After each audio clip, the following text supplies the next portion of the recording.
Bonjour Silou, Bonjour Thierry. on est en plein tournage des vidéos pour les enfants, qui a fait la joie, hein. C'est un peu, j'en parle depuis quelques temps, mais on est en train de les réaliser, toutes ces vidéos qui vont vous être offertes fin mai, début juin. J'ai encore beaucoup de vidéos à rassembler et toutes seront larguées le même jour. Donc là, tu m'as rejoint pour réaliser toutes ces vidéos sur les enfants.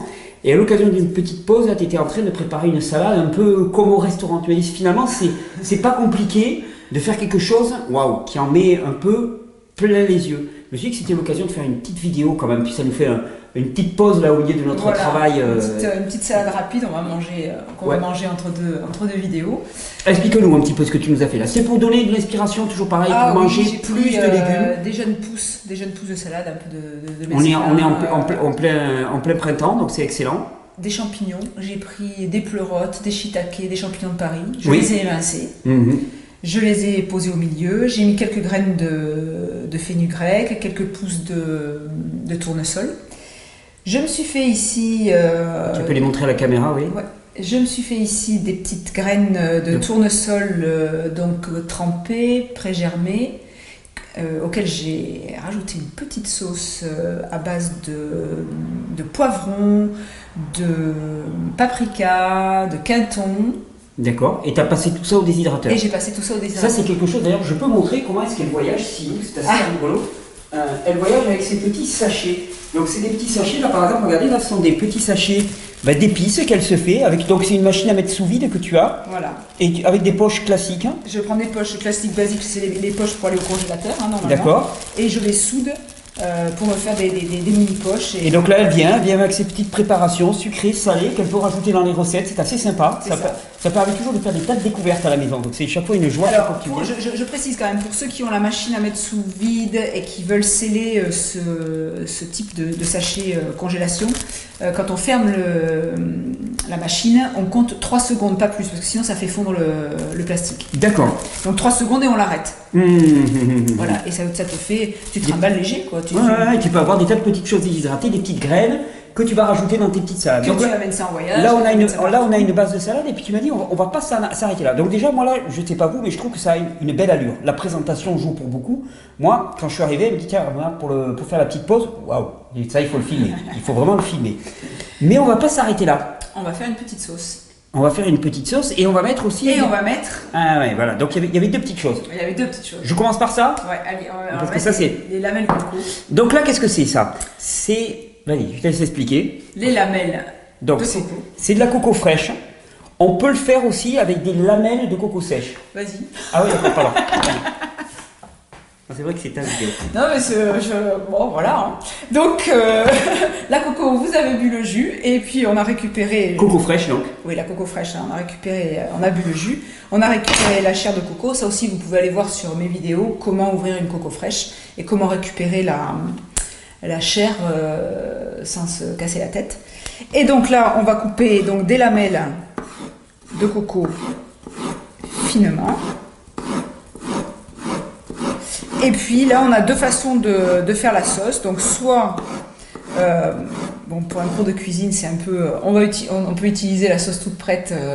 La sauce sur laquelle tu es tombé, la sauce teriyaki, voilà. La sauce de soja, la teriyaki. Depuis hier soir, c'est un peu la grande découverte. Et sinon, je te disais qu'on peut faire quelque chose pour ceux qui n'en ont pas, qui ne peuvent pas en acheter, pour des tas de raisons. Parce qu'elle est excellente, mais elle n'est pas vraiment donnée. Il y a l'option de le faire un peu maison aussi. Donc j'expliquais qu'on peut le faire en faisant tremper des dattes ou des fruits secs dans du quinton.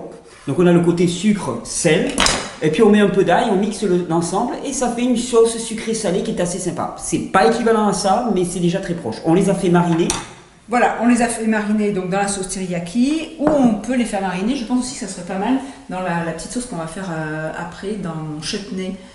Qui devait aller avec la salade. Voilà, qui devait aller avec la salade. Parle-nous de ton chutney. Donc alors, ça, on a fait mariner, et puis on va se le mettre... Alors, la coco, c'est là où je disais que pour ceux qui n'ont pas de coco fraîche sous la main, on peut utiliser des lamelles de coco déshydratées qu'il va falloir faire tremper beaucoup plus longtemps. Mais ça, on en trouve dans tous les magasins bio, les lamelles de coco déshydratées.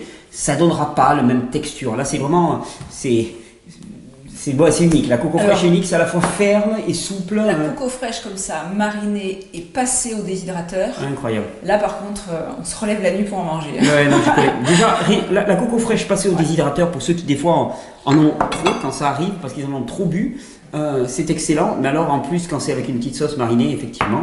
Et alors, donc là, tu me proposais ton chutney. Oui. Ce chutney qui est super rapide, qui se conserve au frigo la semaine et qui est un délice. Donc j'ai pris des raisins que j'ai fait tremper dans du vinaigre de cidre et dans un peu de quinton. Des proportions, c'est quoi? Je vous marquerai tout. Donc je vais mettre dedans. Oui, tu m'as dit que c'était la recette actuellement que tu te faisais tout le temps. Ouais, en ce moment. Des fois, on a des sauces comme ça, puis on bloque. Hein. Vraiment, c'est impressionnant. Je me régale avec cette sauce. Et d'ailleurs, elle sera également sur le stage. Il y en aura tous les jours là pour le stage du mois de mai. Le stage du mois de mai qui arrive, le niveau 1 du mois de mai. D'ailleurs, je tenais à dire que on est en train de faire des pieds et des mains pour essayer d'en organiser un au mois de juin. Ça va être bientôt annoncé si on peut le faire ou pas. Il a été pris d'assaut, ce stage de mai. Je ne m'attendais pas à ce que voilà, on le remplisse à une vitesse pareille. Ça a été en une semaine. Je suis vraiment désolé pour les personnes qui n'ont pas pu y assister, mais on est en train d'essayer de refaire une session au mois de juin. Fin juin, c'est ça, vers mi-juin. Bon, il y a encore quelques petits réglages, mais peut-être que quand je diffuserai cette vidéo, ça sera déjà annoncé sur le site. En tout cas, allez voir sur le site régulièrement. Et sur les stages que la cuisine est assurée par Silou, effectivement, donc cette sauce sera présente. Chouette, on va pouvoir l'expérimenter. Alors, on va faire ça dans un tout petit récipient. Donc, quinton, toujours pareil, le mélange sucré, salé et un peu d'acide avec le vinaigre, ça passe extraordinairement bien. Voilà, un petit blender. Hop. Merci Silou.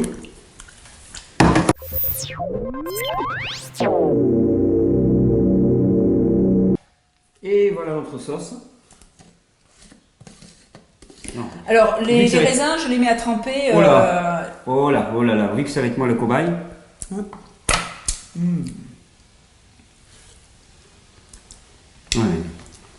Ouais. Sucré, salé et puis un petit peu d'acide, c'est absolument extraordinaire. Et donc tu verses ça sur la salade. Hop, je me verse ça sur la salade. C'est ça que j'aime bien dans tes préparations, Silou. C'est ta capacité à faire très simple. On n'est pas dans de la cuisine extrêmement compliquée, élaborée. Et pourtant, c'est absolument délicieux. Et on retrouve vraiment le goût fin des aliments. Ça, c'est quelque chose que j'apprécie chaque fois que tu viens ici pour faire des recettes. Donc, on va se faire cette petite salade entre deux vidéos pour se retaper. Je tenais à dire aussi, puis parce que j'avais pas autant parlé que j'aurais voulu, que tu donnes des cours de toi-même. Tu fais la cuisine sur nos stages. Tu donnes des cours de cuisine. Tu as un site sur lequel on peut aller se renseigner pour tes stages. Sur cuisineacademy.com. Cuisineacademy en un seul mot. .com. On mettra le lien en bas de la vidéo. Et tu fais des stages. Donc en juin, tu fais un stage. Voilà, donc il y a des stages sur Bordeaux. Et puis il y a des stages. Cet été, ici. Voilà, il y a un stage cet été. Ici, au Mas-des-Prés. Au Mas-des-Prés. Un stage d'une semaine. Donc en immersion totale. Immersion, on peut le dire, on est à 3 km de la mer. Ouais. donc on pourra faire des balades. On pourra aller faire des balades à la plage. Donc il y aura des cours de cuisine. C'est au mois de juillet. Wow. On va marquer les dates. Donc il y a une vingtaine de places. D'accord, donc c'est effectif limité. Ouais, c'est effectif limité. Donc c'est une semaine où on va faire 3 jours de cuisine, une journée de jus pour que les gens essayent, les gens qui n'ont pas essayé. Donc il y aura une journée tout jus et une journée monodiète de fruits. Donc, de pastèque. Ouais, de pastèque ou de banane. Enfin, les gens choisiront le. En plein mois de juillet, en plein Languedoc-Roussillon, en Catalogne. Non, on va vers la banane. Entre les brugnons, les pêches, les abricots, les pastèques et les melons, ça m'étonnait que quelqu'un opte pour la banane. Ou alors là, je veux bien la rencontrer. Enfin, en tout cas, ils choisiront leurs fruits. On aura aussi des cours de yoga. D'accord. Voilà, on a une salle à notre disposition sur le lieu pour faire le yoga. Super. Il y a la piscine, il y a le jacuzzi. Enfin voilà, ça va être une semaine. Et je vais inviter moi à ce stage. Mais tu es le bienvenu, Thierry. On verra si je suis disponible à cette époque-là. Je te remercie. Mais donc c'était la joie vraiment de partager ces recettes simples, parce que c'est vraiment, on est en train de faire toute la série des vidéos pour les enfants. Et on a eu à cœur de faire des recettes simples, non pas des trucs extrêmement élaborés, recettes simples. Et c'est ce que tu apprends. C'est ce que j'apprends aux gens. Voilà. Donc, dans les stages, on fait des recettes simples. On apprend également, donc on voit beaucoup la déshydratation. Pour avoir des petites choses faciles à emporter pour... Ça, puis savoir exactement comment on s'en sert, comment... voilà, on apprend aussi comment stocker ses légumes, faire ses achats. D'accord, du pratique. Voilà. Oui, tout ce que je ne fais pas en vérité. Voilà. Non, parce que moi dans les stages, c'est plutôt du théorique, on va dire, et toi tu t'occupes du côté pratique. On parle des micro-organismes, j'explique aux gens qu'est-ce qu'on fait. Alors quand on fait les stages sur Bordeaux, bon, donc il y a la visite, j'ai un potager, j'ai également des abeilles, j'ai des ruches, donc j'explique tout ça, les toilettes sèches, on voit plein de choses. Plein d'aspects, d'accord. Ce sont vraiment des stages très riches, voilà, les gens repartent. Merci Silou, merci pour la... salade. Ouais, je crois qu'on va aller goûter ça. Allez, on va aller se régaler, on va aller au soleil, on a du bonheur. Magnifique. Merci Silou, merci de ces partages. Et vous allez découvrir ces vidéos pour les enfants d'ici 3 semaines, 3-4 semaines maximum. Merci Silou. À bientôt.